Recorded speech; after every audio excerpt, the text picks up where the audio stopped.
Welcome everybody to another awesome wristwatch review, and today we are going to do a technical review about watch sizes in diameters, and more importantly we're going to take a look at what other attributes of the watch will affect the watch wearing experience.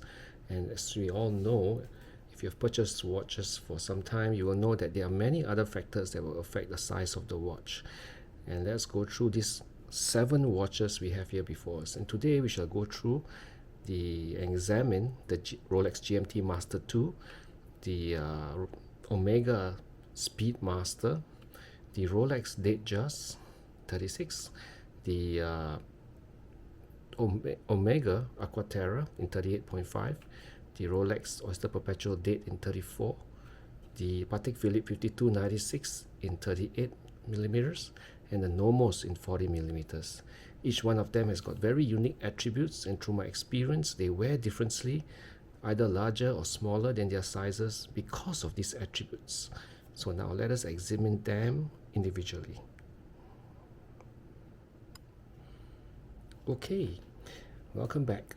Now first let us examine this first pair of watches. What we have here is the Rolex GMT Master in 40 millimeters and the Omega Speedmaster Professional in 42 millimeters.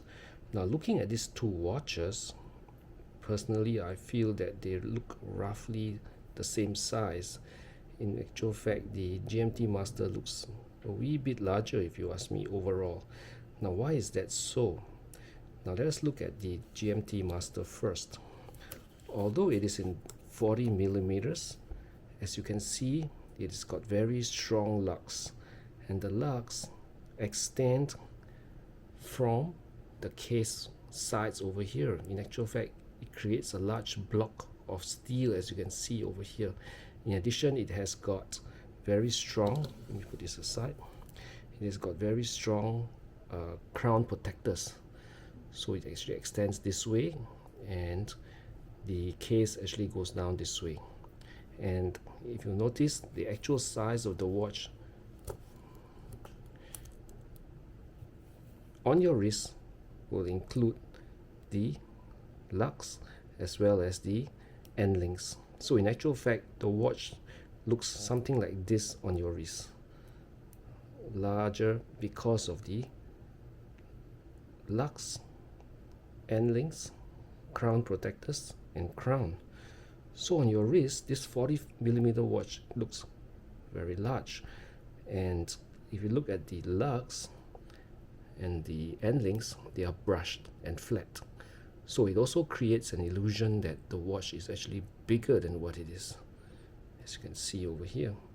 So on the wrist, it will look, if you ask me, about 42 millimeters, I beg your pardon. Alright, so this is the attributes of the GMT Master 2 and most Rolex sport watches that makes it look larger than what it is. Now let us look at the Speedmaster, and what makes it look more like a 40 millimeters. Now if you look at the Speedmaster, rightfully it should look larger than 42 millimeters because it is a chronograph with pushers over here. So the design is such that it will look large on the right flank. But what happens is that, as you know, the principal design of the Speedmaster is that it has liar lugs. In other words, the lugs twist at almost 45-degree angles at the right flank over here, as well as the left flank. So if you look at the watch straight on, you will notice that the lugs almost disappear over here and over here because of the 45-degree angle, leaving this tiny bit over here of the satin finish lugs. So in actual fact, if you listen to reviews online, you will always hear reviewers say that, hey, the Speedmaster feels smaller than what it is, and it fits most wrists. That's because of the liar lugs, the twisted lugs over here, that gives the watch a smaller than its 42 millimeter appearance. And it doesn't help that the watch is extremely flat because of the awesome movement inside the Omega. So it gives the watch smaller than expected appearance. Right? Now let us examine more watches and let's get deeper into this.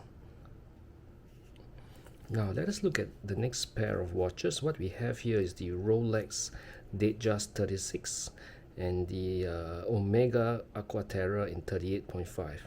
Now from a distance, you would actually feel that these watches look about the same size. Maybe the Aqua Terra is slightly larger, but not by much. Why is that so? But in actual fact, this Datejust is just 36, while this Aqua Terra is 38.5, 2.5 millimeters more. Now that's because of the design of the watch, lux, as well as the case, similar to the earlier pair of Rolex and Omega. Now let us examine them individually. Now this Rolex 36 wears like a true 36, if you ask me. Why is that so? It does not wear larger or smaller, but it maintains its 36 mm size on the wrist because, number one, the fluted bezel actually gives the watch some heft. It draws your eyes out because of the sparkle. It makes you look towards the edge of the watch, so it makes full use of the 36 millimeter width. And the lux again extend quite. This is what we enthusiasts call the super case of the 36 millimeter. This is just the previous iteration of the Datejust. So it has the super case that is quite wide, and because of that width, it creates a larger heft for this particular Datejust. If you'll notice, the 1-2 series in the latest Datejust, they look slightly smaller because the Rolex has trimmed down the lux slightly. They trimmed down the super case. So this Datejust wears large for that reason. But then again, because the lux are fully polished, they are not brushed, it does not make the watch look extremely broad. Whereas if the lux are actually satin finish, the watch will look larger than what it is. Alright, now let us look at the Speedmaster. Now the Speedmaster is at 38 millimeters, but it feels more like a 36, I beg your pardon, it's 38.5 millimeters. Why is that so? Again, it is because of the lux and the end links. Similar to the Speedmaster, the Aqua Terra has got lighter lux. As you can see, the lux twists at an almost 45-degree angle, and this twisted portion, which is highly polished by the way, it reflects light away from your eyes. As such, the lux become almost invisible, and you will only notice the brush portion towards the center. So this creates an illusion that the watch, you will only look at the I beg your pardon, you will focus mainly on the dial and the bezel, whereas the lux do not play much influence on the shape and size of the watch.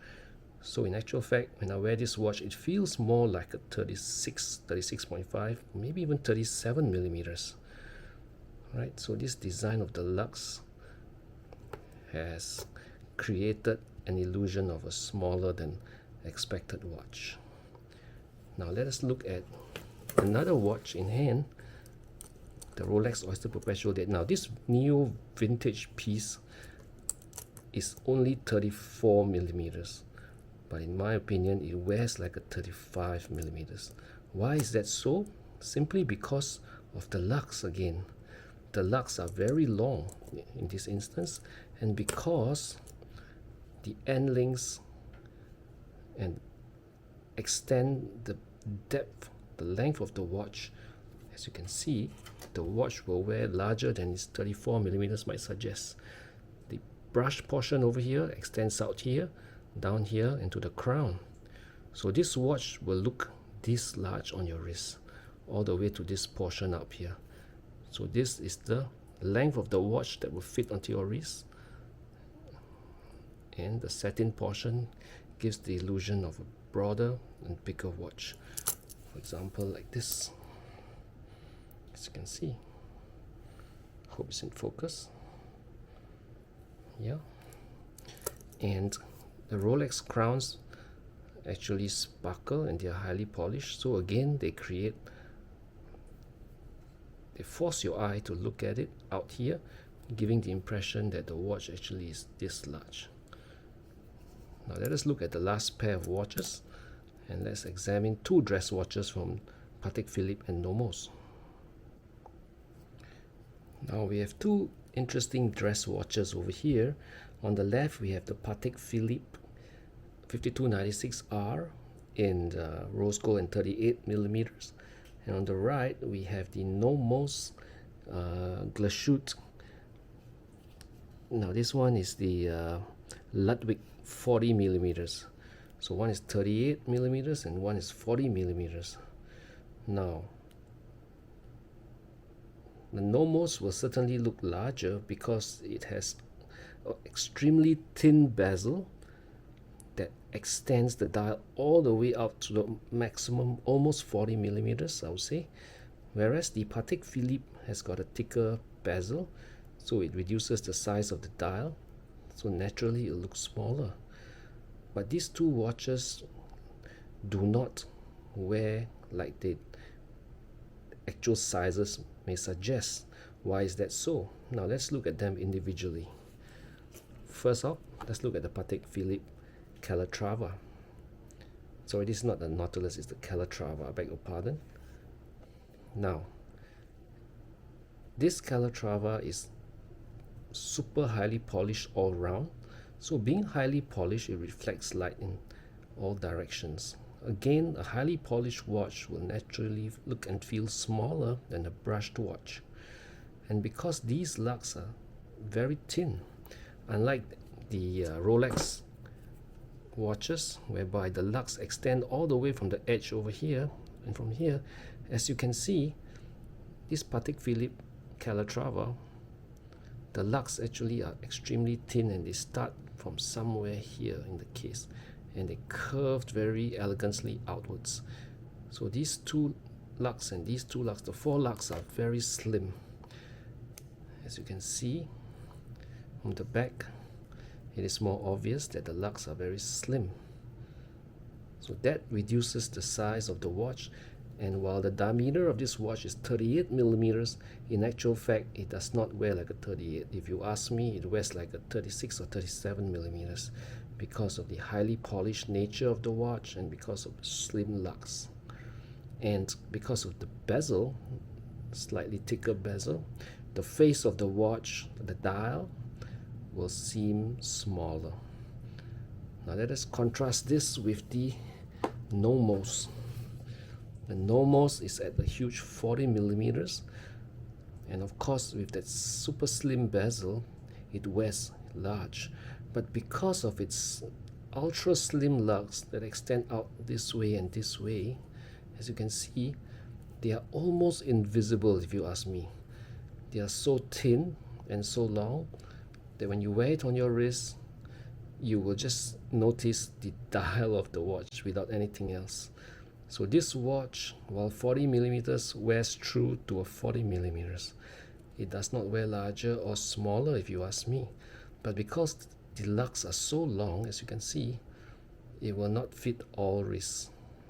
It will fit larger wrists better. So I have a 6¼ to 6½ inch wrist, and as you can see, this watch, when you put on the wrist, you will just notice the dial of the watch. You will hardly notice the lugs. So this watch, the Nomos Glashut Ludwig 40, will wear like a true 40mm. Whereas, let us try the Patek Philippe. It's a 38mm, but if you put it on your wrist, it will wear like a 37mm because of the design of the various elements that come together.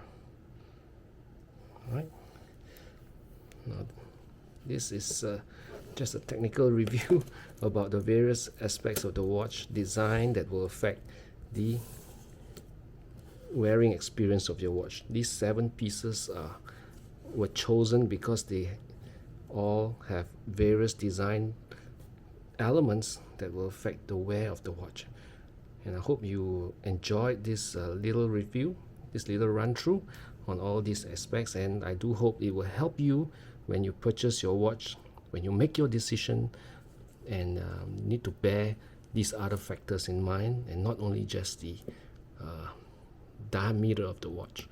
And very often when you look at a watch, you will take into some of these considerations, because when you put the watch on your wrist, you will often think, hey, the watch looks larger or smaller than what it is, and it's because of these elements. Right? And lastly, before I end off, I would just like to say that typically a watch with a bracelet will look larger because the design of the watch is such that the bracelet extends outwards, so it extends the look of the watch this way. Whereas the watch on a strap, once you put it on, the strap will, because of the contrasting color, will disappear. So you will only notice the watch that way. Right? So a watch on a bracelet will seem larger always. Alright, that's all for me. I hope this video is getting rather long. If you stayed to the end, thank you so much for staying, and I do hope you enjoyed this video, and do support the channel by subscribing, commenting, and thank you so much. Wishing you a lovely day, and happy collecting and good health. Ciao.